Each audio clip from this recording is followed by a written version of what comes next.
Eu acho que basicamente, falando um pouco de mundo, fica muito claro que a economia global veio num processo de desaquecimento ao longo do ano. O ponto mais baixo provavelmente está sendo o último trimestre do ano.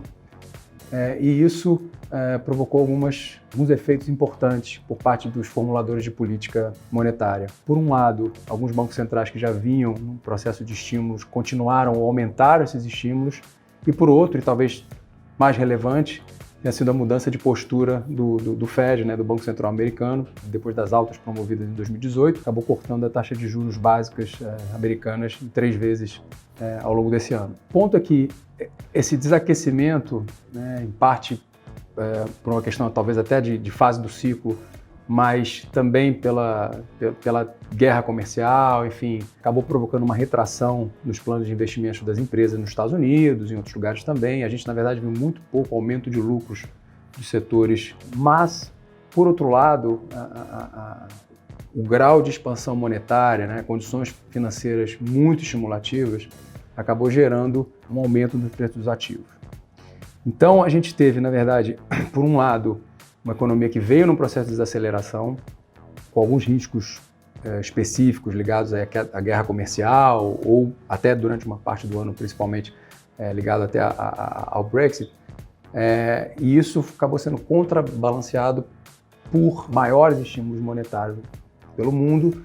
E esse ambiente de juros muito baixos acabou provocando uma mudança de patamar dos ativos. Algumas bolsas tiveram um desempenho muito relevante esse ano. No Brasil, o ciclo é bem diferente, A gente está começando um ciclo de expansão.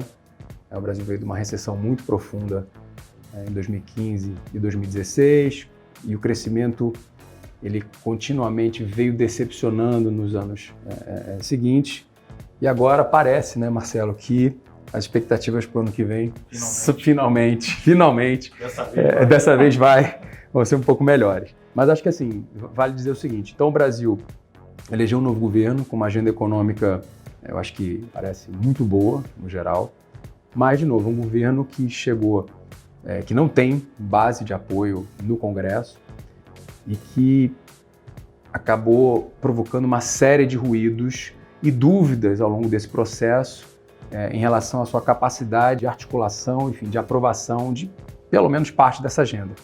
Isso no começo gerou movimentos muito fortes, muito bruscos nos ativos, e ao longo do tempo, pelo menos a gente teve uma percepção um pouco mais bem formada de que sim, havia apoio, pelo menos parcial, para essa agenda econômica.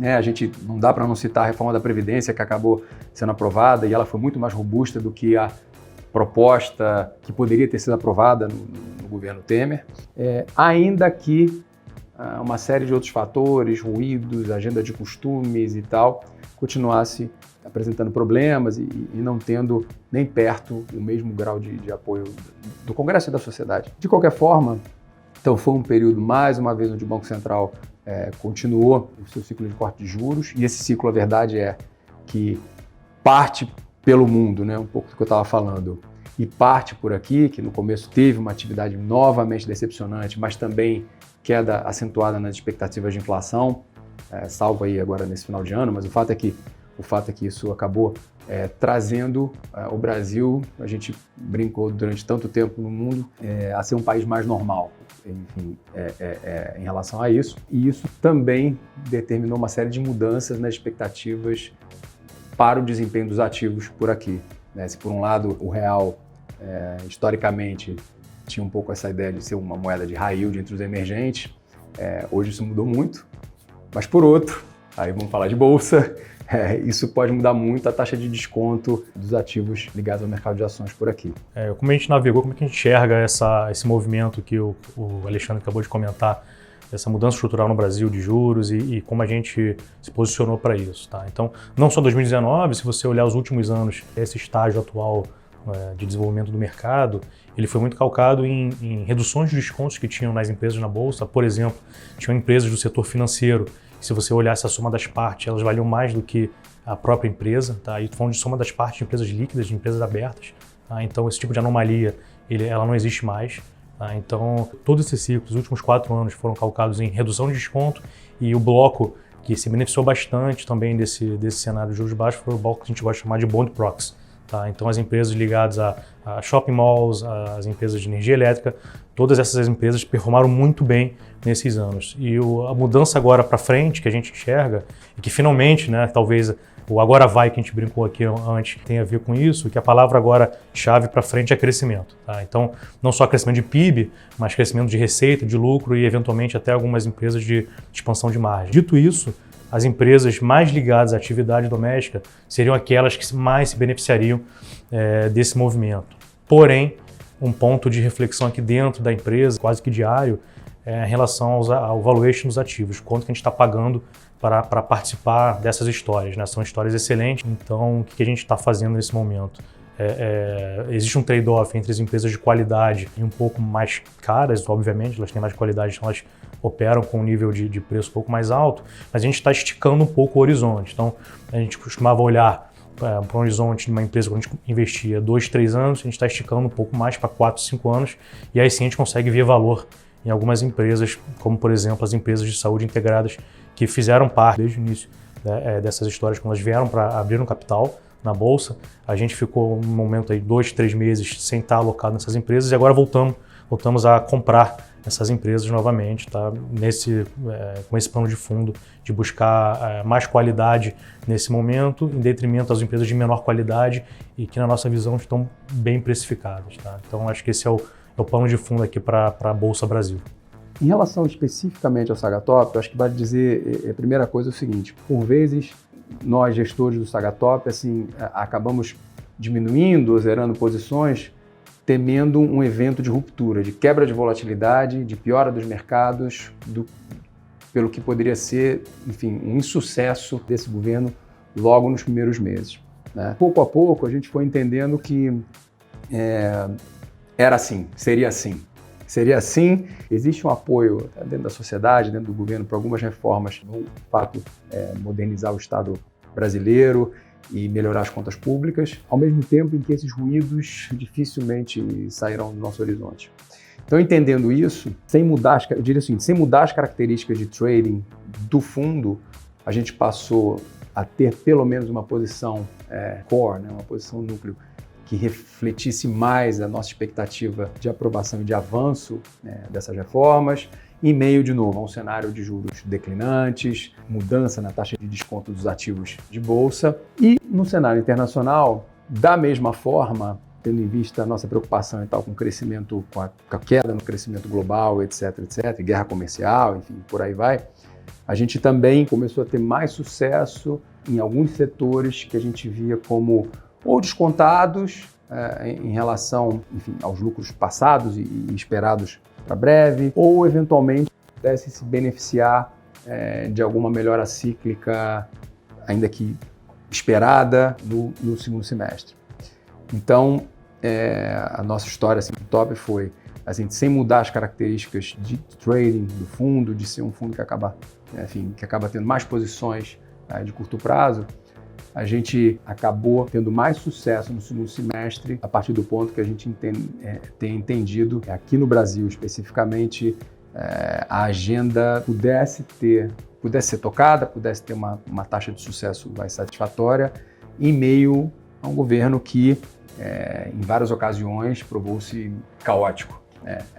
E no mundo, também, a gente fez eu diria, avaliações setoriais melhores, ao longo desse período, que acabaram, enfim, nos dando um resultado claramente melhor no segundo semestre. Então essa foi um pouco a história do top, como é que o top navegou ao longo de 2019. Olhando só para a questão de Brasil aqui, para o Saga FIA, as histórias que mais contribuíram para o fundo esse ano vieram da caixinha de Bond Proxy e, em segundo lugar, na caixinha de commodities, tá? A gente até é bom comentar sobre essa caixinha de commodities, que às vezes ela é muito questionada, mas no Brasil a gente tem as melhores empresas do mundo que fazem isso. Tá? Então você pega, por exemplo, a Vale, tem um minério com maior teor de ferro, você pega, por exemplo, a Suzano ou a Klabin, são as mais eficientes no mundo na produção de celulose e fibra curta. Então nós temos ativo, até a Petrobras, com o campo de Búzios, né, que é o pré-sal, é um ativo de classe mundial. Então a gente tem excelentes empresas, são as mais eficientes no mundo que fazem, então não pode ser ignorado. E essa caixinha ela contribuiu muito agora no final do ano com a definição do Trade War, que o Alexandre acabou de comentar, e ajudou muito o fundo, né, principalmente no mês de novembro, tá, que a gente comentou até na nossa carta. É uma posição que a gente pretende continuar, a gente vê muito espaço ainda para as principais posições dentro dessa caixinha para evoluírem, trazerem retorno para o fundo. Então, provavelmente no ano que vem, 2020, olhando para 2020, além da história de crescimento, né, de Brasil, que a gente está focado, debruçado na maior parte do nosso tempo de análise, para identificar algumas assimetrias na caixinha que a gente chama de atividade doméstica, o que está bastante difícil, mas ainda tem algumas histórias. Aliado a essas, também teremos essas histórias de commodities para o ano que vem. Tá? Então, acho que o recado para o ano que vem é esse. Bom, de Brasil é bem fácil. A gente quer que o crescimento acelere, finalmente. Não é isso? Bom, a verdade é que, vamos lá, o crescimento no Brasil, quer dizer, as expectativas têm melhorado recentemente, são melhores do que foram nos últimos anos, 17, 18 e 19. Em 2020 deve ser um ano melhor. E aí, um pouco na linha do que o Marcelo falou, a gente tende a achar que o mercado, ainda que ofereça os melhores retornos, né, potenciais, é o mercado de bolsa. Né? O câmbio, a gente não está claro para a gente qual é a tendência, essa distinção entre carry, baixo, contas externas, dadas as últimas revisões, assim, piores do que os números, né, inicialmente, né, anunciados. E, por outro lado, de fato, o real, em termos reais, está depreciado e o dólar no mundo pode ter uma tendência, pelo menos, interrompida. Enfim, a gente não tem muita visão disso. No mercado de juros, a gente, né, o top não tem um risco elevado no mercado de juros. De qualquer forma, a gente, nesse final de ciclo, mesmo que a gente fosse mais ativo, fica mais difícil a avaliação, né, a menos que a gente mude de ideia de que esse seja o final de ciclo, mas isso também não está claro atualmente. Então, no fundo, a gente acha que, feito no quinto ano, você pode falar, quinto ano, a gente acha que é onde possa ter os melhores retornos. Estou falando do top, mas estou também pegando aqui o gancho aqui com o nosso amigo. Dada essa mudança estrutural do Brasil, você pode imaginar que esse ciclo, de repente, vai ser um pouco mais longo do que os últimos ciclos que a gente viveu de bonança, pelo menos financeira. Né? Então, apesar de estarmos indo para o quinto ano, ainda assim não tem um otimismo para a classe de ativos bolsa e ativos reais de modo geral. Eu acho que tem uma coisa que é importante falar, até em comparação com o mundo. A bolsa aqui, quer dizer, se você pegar, né, múltiplos históricos, etc., você não vai achar barata. Mas a verdade é que a esse nível de taxa de desconto, e eu vou falar de Brasil, mas também estou falando de mundo, as bolsas que hoje operam com desconto em relação ao histórico são normalmente histórias que são muito complicadas. Há histórias no mundo de países que, de fato, não crescem nada, mas também não têm expectativa de melhora como tem no Brasil. Tem histórias macroeconômicas, né, de governos difíceis, com muito mais risco do que pelo menos o que a agenda daqui promete. No mundo, na verdade, eu até comentei, grande parte dos retornos veio de expansão de múltiplo. Veio desse cenário de crescimento relativamente baixo, inflação baixa, muito estímulo monetário. Então, os múltiplos se expandiram, os múltiplos são altos no mundo. Esse é o meu ponto, os múltiplos são altos. Eu acho só que a distinção grande para o Brasil é que, ao contrário do Brasil, o ciclo econômico global, ele está em fase avançada. E a gente aqui está meio ao contrário, né? Então, o desemprego no mundo é muito baixo, os Estados Unidos é o desemprego mais baixo de 50 anos, a Europa tem o desemprego próximo ao anterior à grande crise, aí sem falar Suíça, Japão e por aí vai. E aqui não, né? Aqui de fato, a gente está acelerando.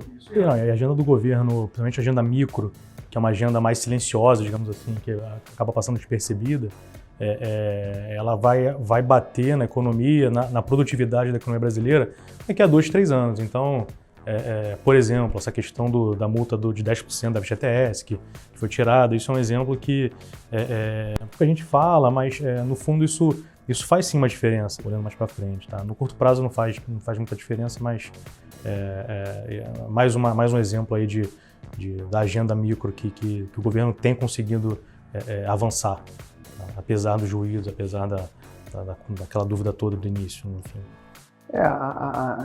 Acho que o recado, no fundo, é o seguinte, né? Acho que o Brasil tem oportunidades, está numa fase do ciclo muito diferente do mundo.